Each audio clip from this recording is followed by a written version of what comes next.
Hello guys, welcome back to the channel. In today's short video, we will just highlight the important position of planets in the chart of Tori Amos.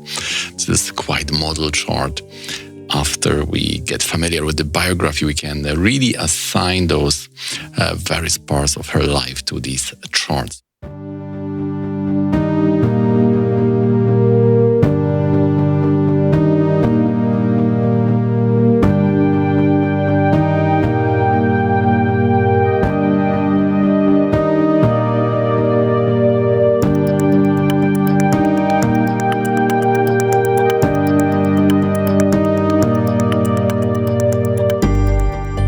We have a Libra Lagna person here. The moon is in the Hasta Nakshatra, in the Kanya or Virgo in the 12th house, and sun is in the 11th, in Leo, so very strong sun in the 11th house. Is quite an important house from perspective of the body, in the reincarnation, tradition, spiritual master, and things like that.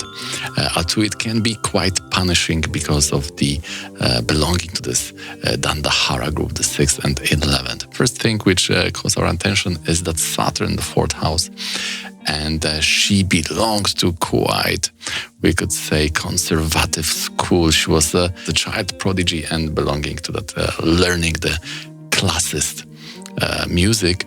And then she revolutionized against this and came her real taste towards more the rock music or pop music. So we can see that this was in the Venus Saturn when she started, and the Saturn is in the 6th house from the Mahadasha. And then when Ketu came, and the Venus Ketu, and then she resigned from that school, we can see that Ketu is in the 12th from the 4th house, but it's in Trikona to Mahadasha, which shows that this is now going more based on what she prefers, and this is much better period mentally for her. So she was resigning from that school. She started that school from the year of 5, so that she was the youngest student there. So it's quite interesting how this Ketu in the 3rd house caused resignation, but also being, we could say, true to her real music taste, or through her being more authentic because of that nice Trikona from the Mahadasha. The Saturn is also Shasha Mahapurusha Yoga, which means Mahapurusha means a big person, so she is a big person. This is a huge topic which is also taught on the Jaimini Upadesha course, and it has big impact on the longevity, on basically everything, also how one looks, and we can then group the rest of the planets in the chart based on that one planet. So it's quite interesting approach.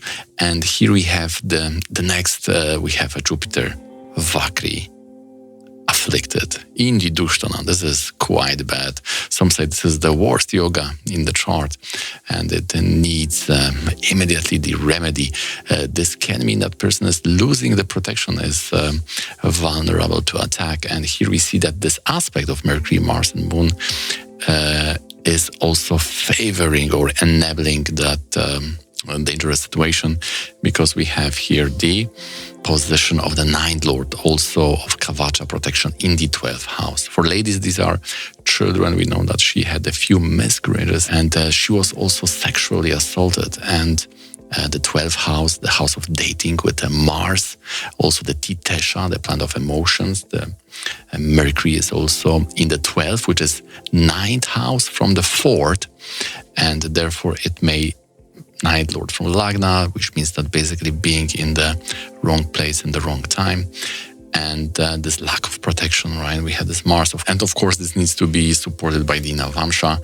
This is a little bit more advanced, but we have a seed, we have the impulse, we have some danger. And of course she's a warrior. We have this Venus in the Navamsha Lagna, the power of Mrityunjaya. She can go through any challenge and come through even stronger.